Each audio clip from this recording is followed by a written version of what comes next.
Hi, hello. This is my second attempt at explaining why I think that Civilization 6 and beyond should be made better than they are. First, let me say, I don't know what Civilization 6 will be. And by the end of this video, you will know why this doesn't matter. I'm going to address some critical issues that have been plaguing this franchise for a very long time, too long. The problem is, if a car has 7 wheels, the fix to the problem isn't to make one wheel bigger. The fix to the problem is to remove 3 wheels. And this is what they've been doing. They've been changing wheel sizes for the last few games and DLCs and whatnot. One of the first things you'll do, and I won't be saying anything that you don't already know, I hope. I'm just going to rephrase it in a fashion that you will see why this is actually a big problem. The first thing, Civilization has always been about maps, random maps. But it's also a game called Civilization. And the problem with maps and the random maps is that Civilization game, the game Civilization, is about land. For example, the Archipelago map type. It should be a fantastic new adventure. It's like, why? To most people. Some people like Archipelago, but it's not a. I mean, it plays the same as a Pangaea map with less land and more navy. Why is this the case? Why aren't all map types represented the same way, have same power, interesting in the I mean the level of excitement of playing all map types should be roughly the same. So although this game is based around random maps and randomness, it's also a civilization game, where you're building a civilization. That's the whole point. So then why are you penalizing players that have vastly different starts? It makes no sense. If I hop into a game, you'll know firsthand that the difference between a good start and a bad start can be so huge that it's almost impossible to tell how can you dig up yourself from this hole, especially in multiplayer. Some starts are coastal starts with no river and no fish. Some starts are in mountain chains. Some starts are on plains or tundra. Why is this penalizing the player? Why can't all these starts be awesome in their specific way? Why are archipelago maps penalized? And I think this will be the case in Civ 6 as well, compared to some other starts. That's because the game is based on land, on tiles, and there is no corresponding mechanic which deals with this issue. Instead of turning the map, the randomness of the map, into something that is making the game more fun and interesting and providing you with additional options and ways to play the game, especially it's holding you back. Especially in competitive gameplay. So what's my solution to the problem? One that I think didn't occur to any of the game developers so far in Civilization games, is to create different types of civilizations at the start. And these types of civilizations could be created by policies, by, I don't know, buildings or whatever. So you could have a maritime civilization, you could have a nomadic civilization, you could have a mountainous civilization, and all these civilizations might have some different approaches to how they deal with their land. You wouldn't be penalized if you start in the tundra anymore, you would be awarded by different gameplay options. If you start as a nation on a one-tile island, you wouldn't be penalized because you start on an island, you would have additional different gameplay options. And this is what my idea would achieve. Take for example, I'll try to restart this game. I'll try to get a coastal start. Heaven be upon you, O great Nebuchadnezzar, father of mighty and ancient Babylon. That's not gonna happen, right? Coastal start. Okay, here we go. So just imagine, for example, that you start at a coast with no river and limited land, you know, like very, very few land tiles.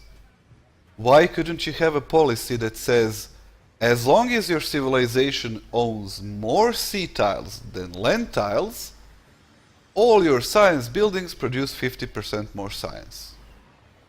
Just an example. Wouldn't that be awesome? You would play a truly maritime civilization. It would reward you for having more sea tiles. It would reward you for having more coastal tiles. It would reward you for having all your cities on the land, on the coast.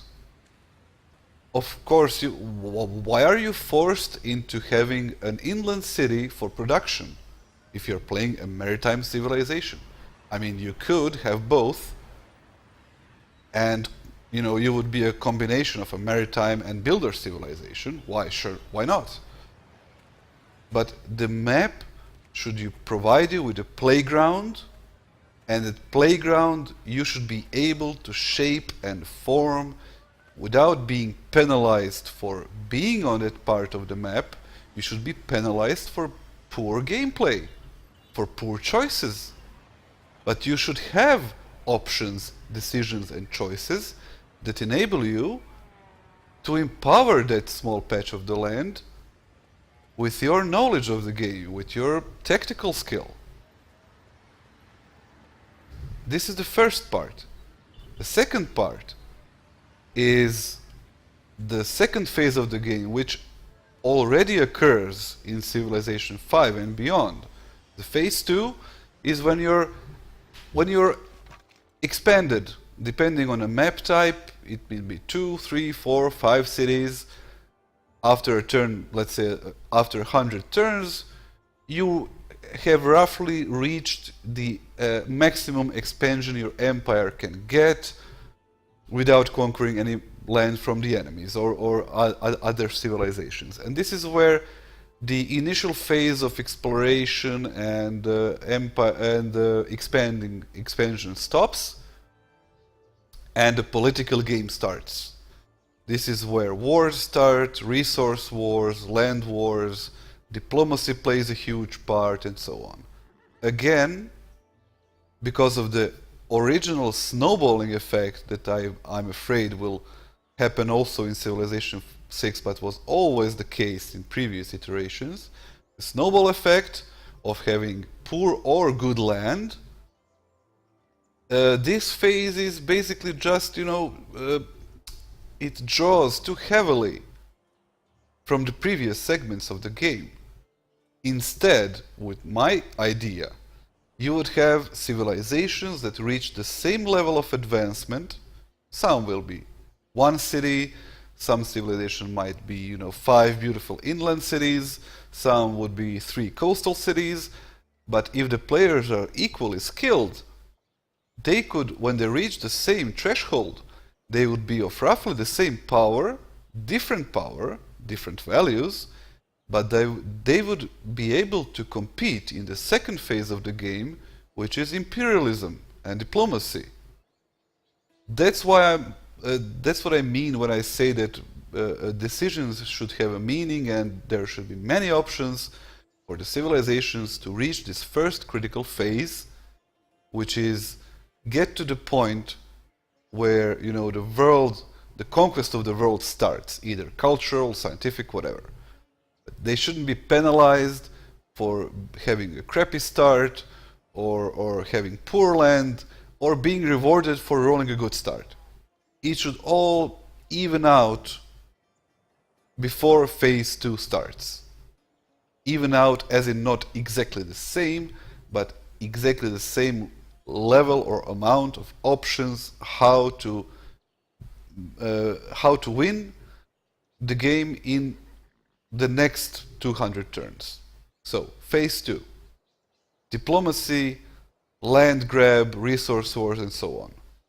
The problem with this part of the game, all the games that I played so far in Civilization, is not only the limited number of choices that you have for growing your empire internally and aggressively, but also that the diplomacy doesn't play such a big part in as it should, as it could.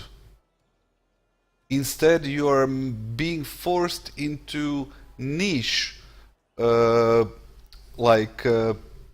are being forced into diplomacy, but not because you want to be, because you have to be involved. A good example is resources. If you have exactly the same luxuries and roughly the same amount of strategic resources in Civilization 5, why would you be at good terms with some other civ? There is no reason. Oh, I don't need their trade, I don't need their love. And this is especially pronounced with when playing on smaller maps than huge. There simply isn't enough civilizations on the map to make diplomacy interesting. They are trying with Civilization Beyond Earth, the expansion, and they did some marvelous job there, considering the limitations. But again, instead of instead of seeing that the problem is not in the size of the wheel, or it's in the number of wheels, how can you make a diplomatic game interesting with only 6 civilizations on a small map? You can add as many interactions as you want. It's still only 6 civs. And this is what makes the diplomatic part of the game bad, and it also makes the way you play the game in the second phase unclear. Are you going for wars? Are you going for expansion? Are you going for internal growth? You don't, especially the AI doesn't know why it should do so. What should it choose? This is because the diplomatic options aren't giving you enough options, and throwing more options into the same pool, the same size, isn't going to fix the problem. So here is my solution. How about splitting diplomacy into 4 segments for each civilization? How about introducing factions into internal factions for all civs? Let's say clergy, nobility, merchants. Then you have 4 levels of diplomacy for each civilization. And not only you can not only interact as a nation with another nation diplomatically, but your clergy can interact with some other civ's nobility, or your nobility can interact with some other civ's nobility, and you get a whole network of different interesting aspects and decisions and effects of diplomacy. You might be good in religious terms with some civ, but you could be awesome in economic relations with some other civ. These could tie in beautifully, not only into the diplomatic game, but into how your empire develops. Because you would have reasons and decisions, and you could make an educated decision why you should expand, why you should not expand, how you could get access to resources, offering different options. Maybe the solution to your unhappiness in your lands is granting religious liberty. Maybe it's, I don't know, maybe it's trade, maybe it's conquest, maybe it's colonizing, maybe it's endless options. Splitting civilizations diplomatically into multiple factions would enable the diplomatic game to be really engaging and interesting. And you could obviously defy it and make your empire's policies, just like play just as you want them to be, like single track. But it would enable you to craft a beautiful, complex world, known world, in preparation for the third phase. As was the case in Civilization V's expansions, the third phase is about world domination in some way. Is it diplomatic? Is it cultural? Is it military? Is it scientific? And the nobility and clergy and merchants would lose power, would be replaced by the new world order. Nationalism, factions, factionalism, global pacts, and so on. And this is where the end game starts. Having, deciding on a faction like order or democracy wouldn't be a clicking of a button anymore. It would be a natural flow with all your strengths and weaknesses from the previous phases, and you would find partners in other civilizations that would fit your needs. You could also topple governments.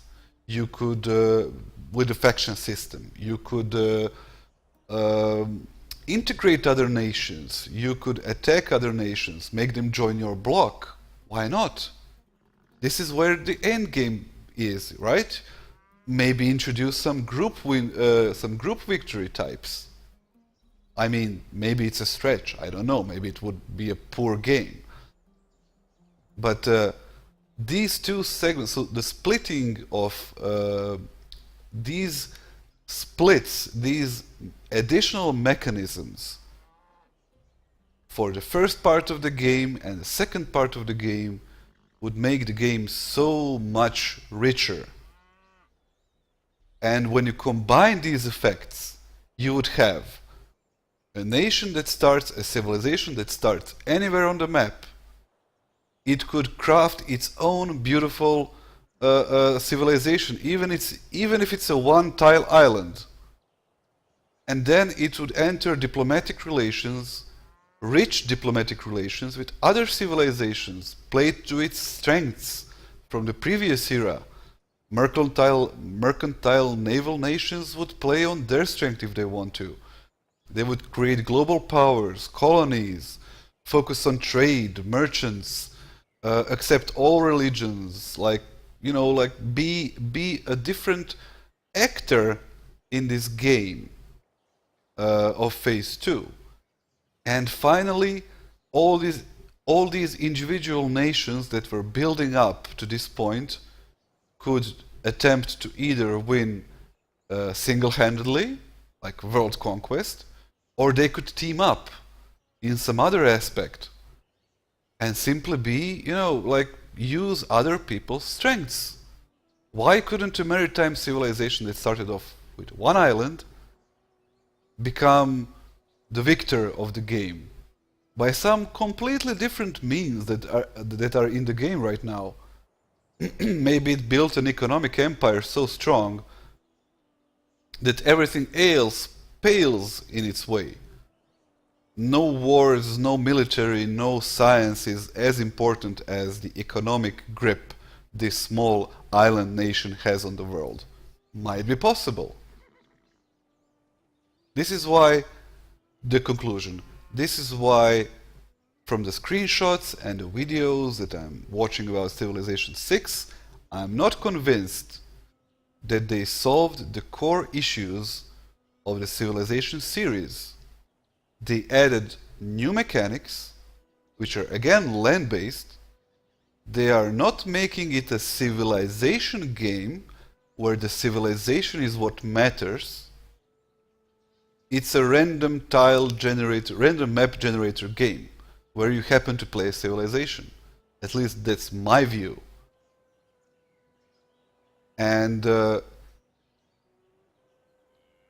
I'm bored. I'm bored because the civilization game is forcing me to have limited options, limited fun. I am being penalized for so many things. I am not able to freely express myself and to shape a civilization, not to only my liking, but to the state of the world. The state of the world might be the map type, my position, the happenstance where I stand diplomatically. These should be the defining elements of how I played this civilization to the very end. Instead, I am being forced into slavery of the map. And no matter, like if you are the rich, if you are the most fed, most well-clothed slave, you're still a slave. And I cannot find, for the love of me, any reason why things like I suggested in this video aren't in the game. Thank you very much.